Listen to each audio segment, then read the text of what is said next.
নবীর উম্মতের দল, আমি অনেক দূর থেকে আসছি রে বাবা। ওই কত দূর, চাপাই নবাবগঞ্জ জেলা নাচল থেকে আসছি। আপনাদের শায়েখ মাওলানা জাহাঙ্গীর হুসাইন, তিনি আমার হযরত, আমার শাহেখ, তিনি হযরত আমার সম্মানিত হুজুর। হুজুর আমাকে এখানে আসতে বলেছেন, আমি নিয়ত করেছি, আল্লাহর কাছে আসতে পেরেছি। এরে নবীর উম্মতের দল, শুধু একটি কথা বয়ানের মধ্যে বলে থাকি রে বাবা, আজ যত তুমি বাহাদুরি করছো গো, এই বাহাদুরি আর নাই। একদিন যখন তোমাকে কবরের পথে ডাকা হবে, ওই কুয়াকাটা হযরত আল্লামা হাফিজুর রহমান সিদ্দিকী কুয়াকাটা প্রায় এক বয়ানে একটি কথা বলে রে বাবা, আমি যখন দুনিয়ার মধ্যে থেকে চলে যাব, আমার কবরের মধ্যে ফুল দিয়া কোনো লাভ নাই। যখন ওই কবরের মধ্যে ভয়ঙ্কর আযাব শুরু হয়ে যাবে,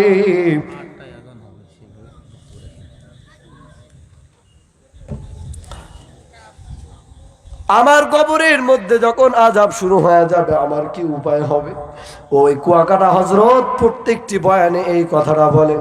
আল্লামা হাফিজুর রহমানের সঙ্গে যখন আমি নিয়ামতপুরে মাহফিল করেছিলাম, ওখানেও হযরত বলেছিলেন, রে বাবা, আজকে হয়তো আমি বয়ান করতেছি, তোমরা আমার বয়ান শুনিয়া কেউ ব্যক্তিগতভাবে, কেউ কোরআনের ওসিলাতে আমারে ভালোবাসো, কিন্তু যখন আমার নিঃশ্বাস চলে যাবে গো, আমার আর কেউ নাই।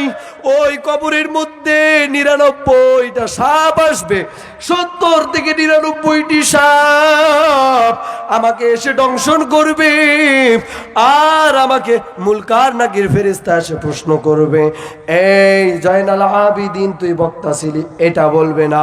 দুনিয়াতে হাফেজ সাহেব ছিলি, এটা বলবে না। খতিব ছিলি, এটাও বলবে না। বয়ান করছো, সেটাও বলবে না। বড় বড় আলেম ওলামাদের সাথে ঘুরছো, এটাও বলবে না।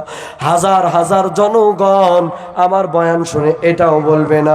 হযরত বয়ানের মধ্যে বলেন, বড় বড় চন্মনায়ের শায়েখরাও বলেন, আজকে যেই রূপ যৌবনের বাহাদুরি করতেছো, টাকার যে বাহাদুরি করতেছো, একবার তাকায় দেখ, আমি আল্লাহ ওই ফেরাউনের মতো কাউকে টাকা দেই নাই, ওই কারুনের মতো টাকা কাউকে দেও নাই। কিসের টাকার গরম দেখাই তো হে যুবক, যেদিন আল্লাহ তাআলা তোকে কবরের ডাক দিবে রে বাবা, ওই কবরের মধ্যে চলে যেতে হবে। কবরে ৭০ থেকে ৯৯টি সাপ আসবে আমার কবরে। আমি যদি কবরের মধ্যে গিয়া সওয়াল জবাব না দিতে পাই, আমার পরিচয় হবে না, পরিচয় চলবে না।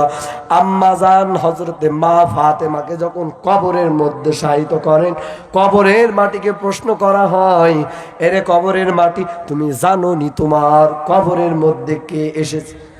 কবর বলে, আমার কবরের মধ্যে কে এসেছে দেখার কোনো প্রয়োজন নাই। কে আলীর স্ত্রী, কে ফাতেমা, কে হাসান হুসাইনের মা, আমার দেখার কোনো প্রয়োজন নাই। আমি কবরের মধ্যে যার আমল ভালো গো, আমি কবর তার জন্য ফুল বাগিচা হয়ে যাব, আর যার আমল ভালো নয়, আমি কবরটা তার জন্য ভয়ঙ্কর হয়ে যাব। হেরে বাবা, কিতাবের মধ্যে কিয়ামতের আলামতের মধ্যে এসেছে, ওই লাশটাকে যখন কবরের মধ্যে রাখা হবে, সন্তানগুলো কান্না করবে, আমার আব্বু আর নাই, আমার আব্বুকে কবরের মধ্যে নিয়ে যাওয়া হইতেছে। মা পর্যন্ত কান্না করবে, আমার সন্তানকে একটু দেখাও। বাবা পর্যন্ত কান্না করবে, সন্তানকে দেখাও। আদরের বিবি পর্যন্ত বলবে, লাশ বেশিক্ষণ রাখিও না, তাড়াতাড়ি দাফন করো।